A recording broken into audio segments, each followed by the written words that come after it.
What's up bro, sis dan daripada sekalian, dalam video kali ni aku nak cerita something ataupun aku nak kongsi lah, tak ada nak cerita sangat kan. Aku nak kongsi apa yang aku rasa bila aku tengok Karrion Kross dekat Raw sekarang ni, dan apa yang aku mempalataukan bila aku tengok Eva Marie sekarang ni kan. Korang mungkin tengok tajuk, oh Karrion Kross dengan Eva Marie, Karrion Kross buat skandal ke dengan Eva Marie?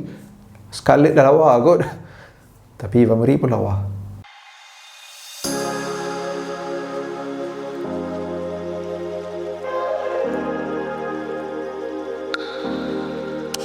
Okey, kita mula dengan Karrion Kross dulu. Untuk Karrion Kross sekarang ni kita nampak dia datang dekat Raw, dia masih lagi aktif kat NXT. Tapi by the time korang tengok video ni, aku tak tahulah, sebab video ni confirm akan up lepas NXT TakeOver 36 tau. So aku tak tahu dekat TakeOver 36 dia retain dia punya NXT Champion ataupun dia dah tewas dah dia punya NXT Champion di tangan Samoa Joe. Itulah, kita cerita pasal Karrion Kross saja sekarang ni. So anggaplah dia masih ada dekat NXT dan juga Raw. Even kalau dia tak ada pun memang berkait dengan apa yang jadi dekat dia hari tu. So dia naik ke main roster tanpa Scarlett. Entrance dia dah tak nampak epic, nampak tumpul. Lepas tu bila dia naik atas gelanggang ke apa ke, kita macam dah tak boleh ambil dia secara serius. Lagi-lagi bila dia dah kalah dengan Jeff Hardy hari tu kan. Okay, ada cerita, aku hari tu marah. Okay, aku hari tu marah kenapa dia orang mempergunakan Karrion Kross macam ni. Dan time tu orang kata memang ada sumber bagi tahu yang plan dia adalah untuk Scarlett lag kejap, Karrion Kross macam kalah, tak berapa nak konsisten dekat Raw. Lepas tu bila Scarlett datang, keluarlah segala kepahlawanan yang ada dalam Karrion Kross. Dan dekat situ juga ada cerita yang bagi tahu WWE tak heran sangat, yang penting story yang diorang nak ceritakan tu lagi penting. Okay, aku appreciate diorang ada story yang nak best, dan bagi aku idea tu not bad, okay. Tapi apa yang diorang buat ni seolah-olah nak cuba buat apa, walaupun Karrion Kross tu NXT Champion, diorang nak buat yang NXT ni macam tak wujud. Apa benda yang berlaku kat NXT, diorang tak kisah pun, dan diorang tak nak sambung dekat Raw ataupun SmackDown. Walaupun dia ada mention, commentator mention, tapi even kita pun tengok NXT, kita tengok Karrion Kross, kita tahu dia kalau keluar kena ada Scarlett. Tak logik lah kalau tak ada Scarlett kan. Dekat NXT boleh ada Scarlett, kenapa dekat Raw tak boleh nak ada Scarlett? Lepas tu kau nak bawa storyline yang macam tu. So jadi macam tak kena tau, tak ada kesinambungan. Aku tak tahulah perkataan dia, tapi tak kena. Kenapa kau tak nak sambung je? Kalau naik ke main roster pun kau keluarkan je Scarlett kan. Dan dari situ kau fikir lagi story yang lebih menarik untuk dia. Sebab sekarang ni even kau ada plan sebenarnya kenapa buat Karrion Kross macam tu, tangan aku tak boleh duduk diam. Tapi aku tak minat dengan benda ni kan. Aku rasa apa benda yang berlaku dekat NXT bila naik ke main roster, something yang macam Piper Niven jadi do drop tu, aku okay lagi lah. NXT UK orang tak tengok sangat, dan dia macam tukar nama je. Karakter dia pun dekat NXT UK macam tak terlalu menonjol sangat. Bila naik ke main roster macam orang tak tahu sangat benda tu. Tapi ini Karrion Kross, ramai tahu dia ada Scarlett, tapi kau tak nak sambung benda tu, dan aku rasa benda tu tak apa-apa. So walaupun WWE ada idea yang baik, aku rasa idea nak keluarkan kepahlawanan dia bila Scarlett muncul tu okey, tapi tolong kalau daripada NXT dah buat macam tu tak apa. Ini kau buat seolah-olah NXT tak wujud. Tapi aku faham lah, memang diorang itu plan WWE pun. Vince McMahon memang tak heran apa yang berlaku dekat NXT, tak heran apa jadi kat NXT. Janji superstar dekat NXT tu dah, kalau dia dah bagus, dah improve, badan pun sedap, tengok dia ni okey, boleh jadi next main eventer, next blockbuster superstar, naikkan ke main roster. Apa yang jadi kat NXT jadi. So panjang pula aku bercerita kan, tapi itulah, boleh nampak lah dekat sini yang Karrion Kross naik ke main roster tanpa Scarlett ni, boleh kata macam langkah awal untuk WWE nak tukar NXT ni jadi yang bukan yang macam Triple H bawa sebelum ni.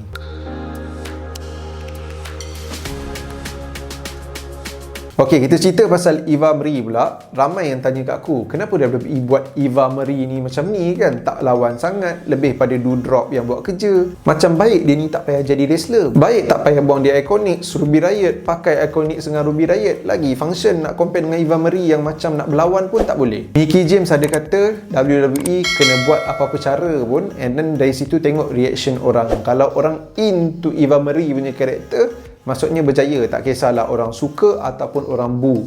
As long as ada reaction, WWE akan main lagi sampailah orang macam dah tak heran ataupun not give a damn. Tapi itu apa kata Mickie James. Kalau tanya aku, Kalau betul lah macam tu, kenapa Rusev tak dipakai dengan baik dekat WWE dulu? Reaction dia gila babang kot, Zack Ryder gila babang kot, tapi tak diguna pakai dengan baik pun kan. So aku cuba untuk tak setuju dengan apa yang Mickie James cakap, tapi aku ada idea aku sendiri kenapa Eva Marie diperguna sedemikian dekat Raw sekarang ni. Okey, sebelum Eva Marie debut dekat Raw, ada berita yang bagi tahu Eva Marie ni akan debut dekat main roster sebagai seorang manager kepada dua superstar. Rumours time tu adalah Piper Niven yang sekarang ni jadi Doudrop, dan satu nama lagi adalah Mercedes Martinez. Tapi Mercedes Martinez ni boleh lupakan, dia dekat NXT, dan NXT WWE dah lepaskan dia pun daripada kontrak dia dekat NXT. So Mercedes Martinez dah tak ada lagi dah dengan WWE. So balik pada berita tu bagi tahu yang Eva Marie ni akan jadi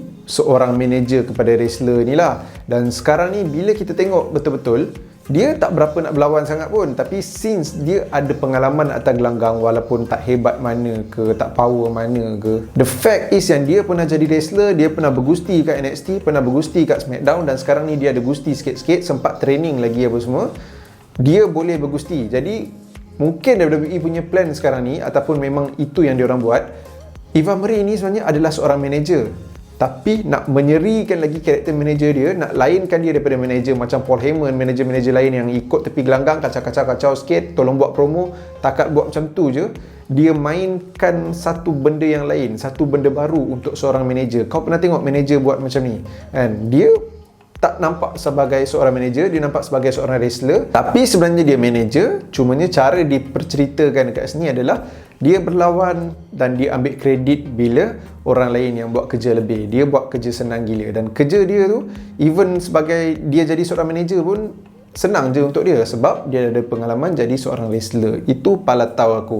So kat sini kita nampak dia as a wrestler, tapi WWE punya niat adalah dia manager. Biar orang nampak dia as wrestler, tapi sebenarnya function dia adalah manager. Mungkin dia akan bantu karakter Doudrop ni untuk naik. Lagi-lagi kau tengoklah dekat Raw baru ni, dia sepak Doudrop, dia yang macam bawa Doudrop naik ke main roster, dia yang macam apa, kononnya ada dia, Doudrop kira macam someone lah, kalau tak Doudrop ni bukan siapa-siapa.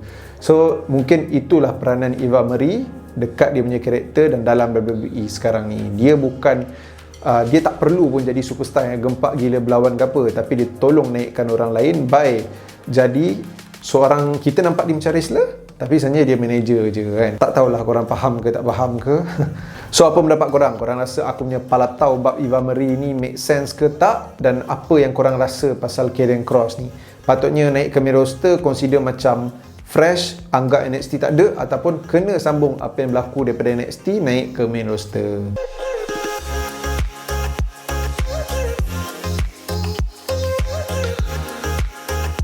So guys, itu saja untuk video kali ni. Aku nak pergi tidur. Kalau korang tak tekan lagi butang subscribe, make sure korang tekan butang subscribe. Tekan sekali butang loceng sebelah butang subscribe. Make sure korang layan video kiri dan kanan ni. Follow aku dekat Instagram dan follow aku dekat Twitter. Kita rancak sembang dekat Twitter. Bye motherfucker.